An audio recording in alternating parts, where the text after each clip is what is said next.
छात्रों, आज मैं आपको अपने इस वीडियो में सार्थक अंक के बारे में बताऊंगा। सार्थक अंक ज्ञात करने के पहले दो बातों पर ध्यान देना आवश्यक है। वो दो बात हैं, एक है विश्वसनीय अंक, दूसरा है संदिग्ध अंक।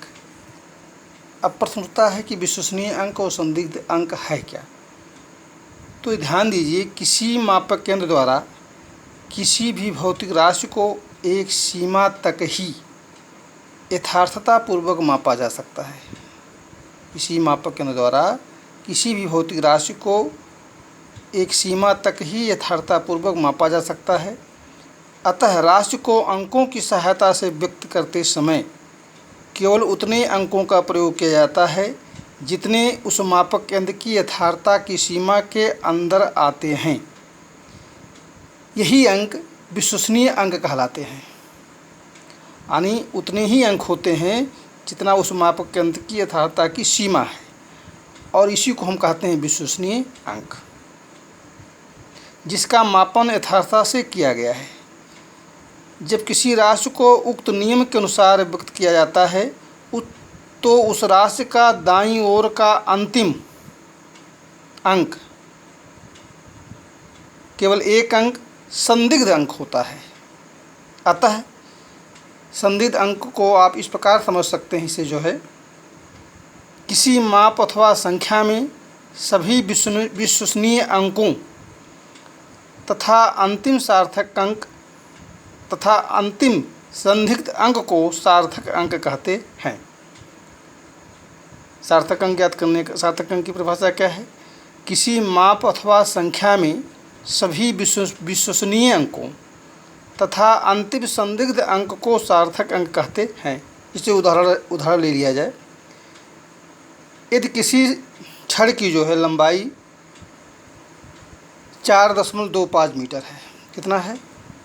4.25 मीटर, ठीक।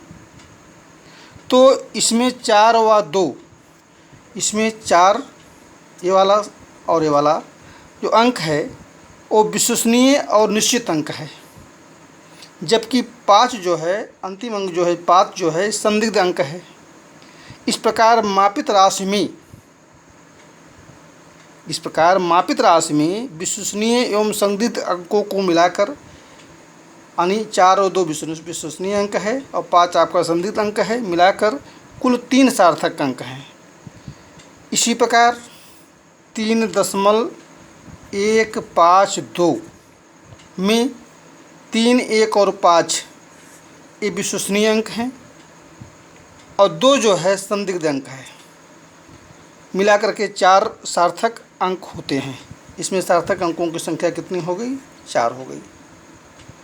यानी 3.152 में 3, 1 और 5 जो है ये विश्वसनीय अंक हैं, यानी निश्चित अंक हैं, जबकि 2 क्या है? संदिग्ध अंक है। यानी 3.152 में कुल सार्थक अंकों की संख्या कितनी हो गई? 4 हो गई। इस प्रकार सार्थक अंक को ज्ञात करते समय हम विश्वसनीय अंक और अंतिम जो अंक होता है उसे हम संदिग्ध अंक कहते हैं। अंतिम केवल एक अंक, उसे हम क्या कहते हैं? संदिग्ध अंक कहते हैं। और इसको मिला करके क्या होता है? सार्थक अंकों की संख्या हम ज्ञात कर सकते हैं। सार्थक अंक ज्ञात करने के कुछ नियम हैं। उस नियम को इस प्रकार समझा जा सकता है, जैसे मान लीजिए, सपोज करिए सभी शून्येतर अंक माने अशून्य संख्या सार्थक अंक होते हैं। यानी सभी शून्येतर अंक अर्थात अशून्य संख्या क्या है? सार्थक अंक है। ये पहला नियम है कि सभी अशून्य संख्या क्या है? सार्थक अंक है। 2 अशून्य अंकों के बीच सभी सार्थक, मान लीजिए 2 अशून्य अंक हैं, उनके बीच शून्य है, तो वह शून्य भी क्या होता है? सार्थक अंक में गिना जाता है। जैसे मान लीजिए 1, 2, 3, 0, 0, 5।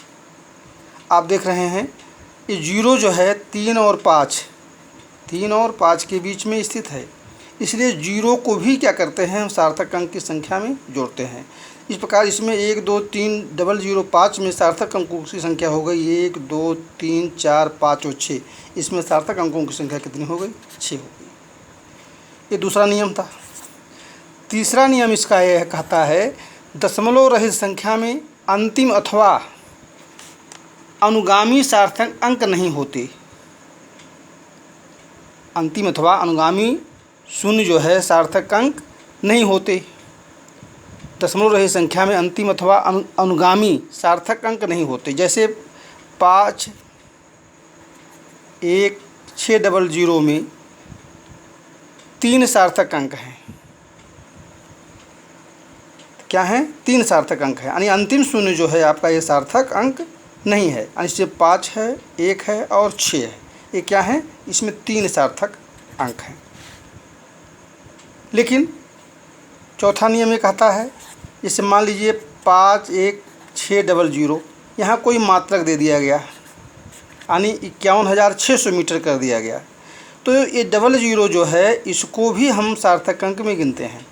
इस प्रकार सार्थक अंकों की संख्या हो गई 5 1 600, यानी 1 2 3 4 और 5। इसमें सार्थक अंकों की संख्या 5 है। यहाँ देख रहे हैं सेम संख्या है, यानी 5 1 600 में इसमें सार्थक अंकों की संख्या कितनी है? 3 है। इसमें शून्य को सार्थक अंक नहीं माना जा रहा है, जबकि 5 1 यानी 51,600 मीटर, यानी यहाँ एक मात्रक कर दिया गया। मीटर हो, किलोग्राम हो, सेंटीमीटर हो, टन हो या कुछ भी हो, यदि कोई मात्रक इसके साथ जुड़ जाता है तो ऐसी स्थिति में यह जो 0 है यहाँ पर सार्थक अंकों में नहीं गिना गया, लेकिन यहाँ पर क्या होगा? सार्थक अंकों में इसको गिना जाएगा। और इस प्रकार इसमें सार्थक अंकों की संख्या कितनी हो गई? 5 हो गई। ठीक। 5वां नियम है, यदि दशमलव बिंदु से पूर्व कोई अशून्य अंक ना हो तो दशमलव बिंदु के तुरंत बाद के शून्य सार्थक अंक नहीं होते। जैसे 0.000456 इस संख्या पर आप विचार कीजिए। दशमलव बिंदु के पूर्व शून्य है, जबकि शून्य एक अशून्य संख्या है, जबकि शून्य एक जो है अशून्य संख्या नहीं है। दशमलव बिंदु के पूर्व क्या है? शून्य है, जबकि शून्य एक अशून्य संख्या नहीं है। इसलिए दशमलव बिंदु के बाद के जो शून्य हैं उनको सार्थक अंक में गणना नहीं करते हैं। अर्थात 0.00456 में केवल 3 सार्थक अंक 4 5 और 6 हैं। ठीक। परंतु यदि दशमलव बिंदु के पहले कोई सार्थक अंक हो तो उसके बाद के शून्य भी सार्थक अंक में गिने जाते हैं। अब देखिए यहाँ पर 00 के पहले, दशमलव के पहले जो है कोई सार्थक अंक यानी कोई अशून्य अंक संख्या नहीं था, और यहाँ पर देख लीजिए एक अशून्य संख्या है। अब इस शून्य को भी क्या करेंगे? हम सार्थक अंक में गणना करेंगे। अब सार्थक अंकों की संख्या हो गई 1 2 3 4 5 6 और 7। इसमें सार्थक अंकों की संख्या क्या हो गई? 7 हो गई। ध्यान ये दोनों पॉइंट बहुत महत्वपूर्ण हैं। 7वां है, दशमलव बिंदु के दाईं ओर किसी अशून्य अंक के बाद सभी शून्य सार्थक अंक होते हैं। जैसे यानी दशमलव बिंदु के दाईं ओर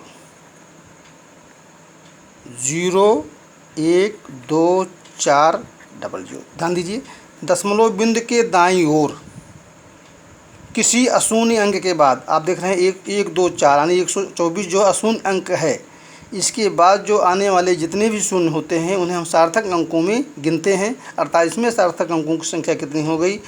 1 2 3 4 और 5। इसमें सार्थक अंकों की संख्या कितनी हो गई? 5। यानी दशमलव बिंदु के बाद अशून्य अंक के बाद जो है पड़ने वाला जो शून्य होता है उसे सार्थक अंक में हम गणना करते हैं। ठीक है। 8वां नियम कहता है किसी संख्या में 10 की घातों से गुणा कर देने पर सार्थक अंकों की संख्या अपरिवर्तित रहती है। जैसे मान लीजिए संख्या है आपका 0.0000450।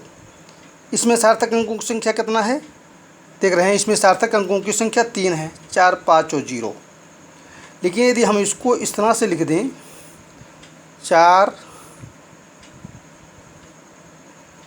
दशमलव 50 गुणे 10⁻⁴ यानी 10 की घात वाली संख्या ये हो गई। तो तब भी देख रहे हैं इसमें सार्थक अंकों की संख्या कितनी हो गई? 4 5 और 0 यानी सार्थक अंकों की संख्या इसमें कितनी हो गई? 3 हो गई। 9वां नियम ये कहता है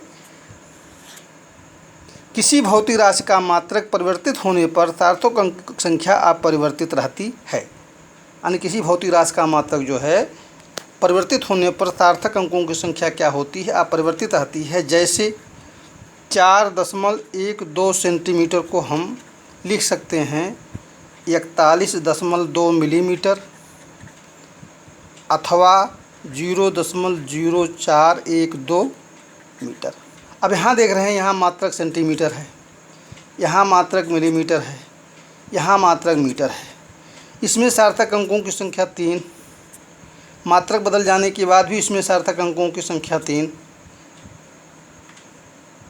मात्रक बदल जाने के बाद भी इसमें सार्थक अंकों की संख्या कितनी हो गई? 3, 4, 1, 2। इसमें भी सार्थक अंकों की संख्या कितनी है? 3 है। अर्थात स्पष्ट है कि मात्रक बदलने के बाद भी जो है सार्थक अंक में किसी प्रकार का कोई परिवर्तन नहीं होता है। इस प्रकार जो है सार्थक अंकों में को ज्ञात करने के लिए ये कुछ महत्वपूर्ण चीज़ें हैं जिसे याद करना चाहिए। ठीक है। सार्थक अंक से संबंध में यानी आंकिक गणनाएं जब हम करते हैं, वो आंकिक गणना आपका गुणा भी हो सकता है, भाग भी हो सकता है। यानी गुणा में या भाग की क्रिया में सार्थक अंकों की संख्या। ठीक है। मान लीजिए किसी ठोस का द्रव्यमान दिया है 5.125 ग्राम और इसका मास है और इसका आयतन दिया है 3.4 सेंटीमीटर क्यूब। इसमें सार्थक अंकों की संख्या है, इसमें 4 और इसमें सार्थक अंकों की संख्या है 2। यदि हम इसकी गणना करें, इसका घनत्व निकालें, घनत्व बराबर होता है द्रव्यमान बटे आयतन। तो द्रव्यमान है 5.125 भागा 3.4। तो वैल्यू हमें मिलता है 1.50735 ग्राम पर सेंटीमीटर। आप देख रहे हैं सबसे न्यूनतम सार्थक अंक 2 है और इसमें सार्थक अंकों की संख्या कितनी हो जा रही? 1, 2, 3 और 4। अर्थात इसमें भी सार्थक अंकों की संख्या कितनी होनी चाहिए? 2 होनी चाहिए। अर्थात इसकी वैल्यू इस प्रकार लिखेंगे 1.5 ग्राम पर सेंटीमीटर क्यूब। इसी प्रकार गुणा में भी जो है हम इसी नियम का पालन करते हैं। ठीक है।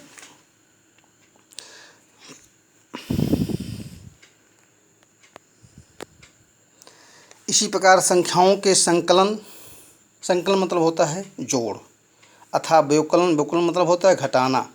प्राप्त अंतिम परिणाम में दशमलव के उतने ही सार्थक अंक होने चाहिए जितने की संकलित या योग, व्यवकलित अथवा घटाना की जाने वाली किसी राशि में दशमलव के बाद कम से कम है। यानी कम से कम संख्या को जो है देखा जाता है। ठीक है।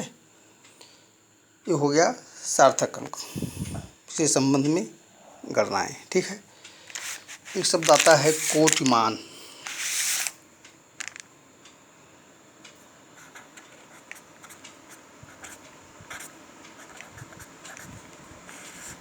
कोटिमान, ऑर्डर ऑफ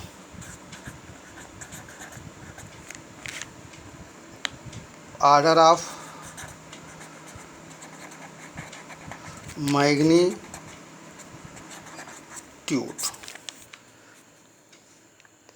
कोटिमान की परिभाषा यह है, यदि किसी राशि के परिमाण को उसके निकटता की 10 पूर्णांक की घात के रूप में लिखा जाए तो प्राप्त परिणाम को इस राशि का कोटिमान कहते हैं।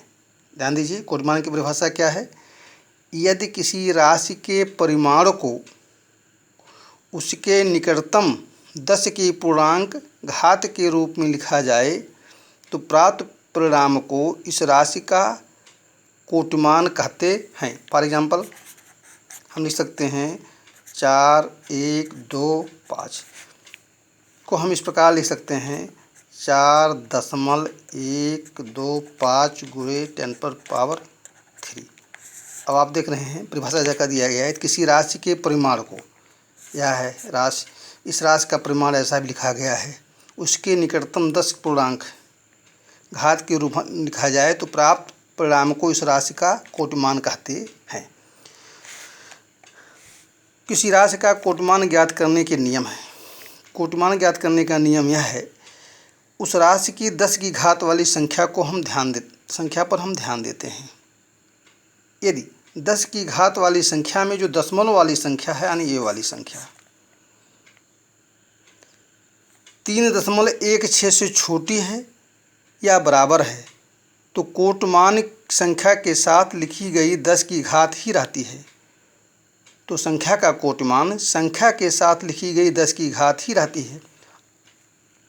ठीक है, ध्यान दीजिए, यदि ये दशमलव वाली संख्या 3.16 से छोटी है या बराबर है तो जो कोटिमान जो होगा दशमलव की 10 की घात वाली संख्या ही होगी। परंतु यदि यह 3.16 से बड़ा है, जबकि दिया गया है 4.125 जो है ग्रेटर है 3.16 से, ऐसी स्थिति में इसका कोटिमान हो जाएगा 10⁻³ + 1 यानी 10⁻⁴। मान लीजिए ये संख्या है 2.14 गुणे 10⁻²। अब आप देख रहे हैं 2.14 जो है छोटी है 3.16 से। ऐसी स्थिति में इसका जो कोटिमान होगा 10⁻² कितना होगा, 2 होगा। इसमें किसी प्रकार का कोई परिवर्तन नहीं है। अर्थात यदि दशमलव वाली संख्या 3.16 से बराबर है अथवा 3.16 से छोटी है तो कोटिमान जो है संख्या के साथ लिखी गई 10 की घात ही रहती है। परंतु यदि बड़ी है तो संख्या के साथ लिखी गई 10 की घात में एक जोड़कर प्राप्त करते हैं, जैसा कि इसमें जो है दिया गया है इस प्रकार।